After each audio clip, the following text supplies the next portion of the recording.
Bonjour marraine, et bienvenue sur Les Belles d'Ébène, un espace dédié à l'épanouissement, à l'encouragement et à la valorisation de la femme africaine. Dans cette série qui comprendra 20 vidéos, nous parlerons d'amour, de foi et d'épanouissement dans le couple africain. Dans les précédents épisodes, nous avons parlé de communication, d'écoute, de gratitude et de pardon. Aujourd'hui, nous allons explorer une clé très importante pour vivre en paix dans ton couple. Il s'agit de respecter les différences entre toi et ton partenaire. Oui marraine, ton homme ne pensera pas toujours comme toi. Il ne réagira pas toujours comme toi, et c'est normal. L'amour véritable ne cherche pas à changer l'autre, mais à le comprendre et à l'accepter. Parce que le respect, c'est le langage silencieux du véritable amour. Marraine, apprends à accepter que les différences ne sont pas des menaces, mais des richesses. Dieu ne nous a pas créés pareils pour nous opposer, mais pour nous compléter. Voici comment accepter les différences entre toi et ton mari de manière pratique, pas à pas. Le premier point consiste à reconnaître que ton partenaire est unique. Il ne pensera pas comme toi, il n'aimera pas tout ce que tu aimes, et c'est très bien ainsi. Le deuxième point consiste à cesser de vouloir qu'il te ressemble. Tu es femme, il est homme, vos émotions, vos rythmes et vos manières d'aimer sont différents. Respecte son rythme et son langage. Le troisième point consiste à apprendre à dialoguer au lieu de juger. Quand il agit différemment, au lieu de dire « tu ne comprends rien », demande « aide-moi à comprendre ta façon de voir ». Le quatrième point consiste à célébrer ses forces, même si elles ne sont pas les tiennes.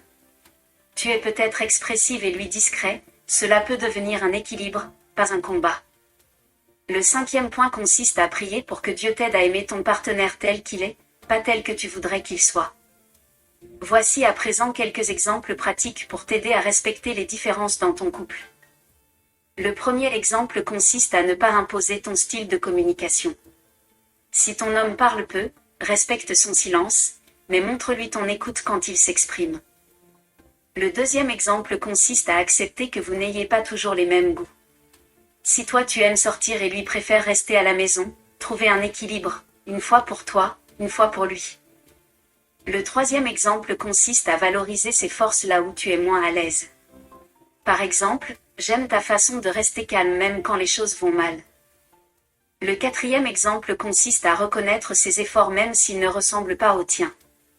Dis-lui, je vois que tu fais de ton mieux à ta manière, et je t'en remercie. Le cinquième exemple consiste à éviter les comparaisons. Ne dis pas, le mari de ma cousine fait ceci, chaque couple est unique, et le tien mérite d'être honoré tel qu'il est. Mets la main sur ton cœur, marraine, et répète cette déclaration de foi avec moi. Répète-la 7 fois de suite pour avoir un couple solide de jour en jour. Dis ceci, Seigneur, ouvre mes yeux pour voir la beauté des différences. Aide-moi à aimer sans vouloir changer, à respecter sans vouloir dominer. Je déclare que dans mon couple, nos différences deviennent nos forces. Mon foyer est un espace de tolérance, de paix et de complémentarité. Amen.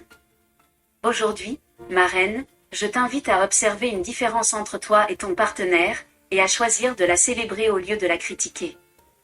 Remercie Dieu pour cette différence, car elle t'enseigne la patience, l'humilité et l'amour. Puis viens me dire en commentaire, quelle est la plus grande différence entre vous deux, et comment apprends-tu à la respecter? Je te lirai avec joie. Et si cette vidéo t'a parlé, abonne-toi maintenant, like la vidéo, et partage-la à une autre femme africaine qui a besoin de ce message. Ensemble, ma sœur, nous formons une communauté de reines conscientes, aimantes et spirituelles. Dans la prochaine vidéo, ma reine, nous parlerons d'une autre clé précieuse pour maintenir la paix et l'amour dans ton couple. Il s'agit de ne pas chercher à avoir toujours raison. Tu découvriras comment l'humilité peut préserver ton couple de beaucoup de conflits inutiles. Reste connecté, et souviens-toi. L'amour ne consiste pas à rendre l'autre pareil à toi, mais à l'aimer tel qu'il est, avec grâce et respect. Que Dieu te bénisse et à très bientôt.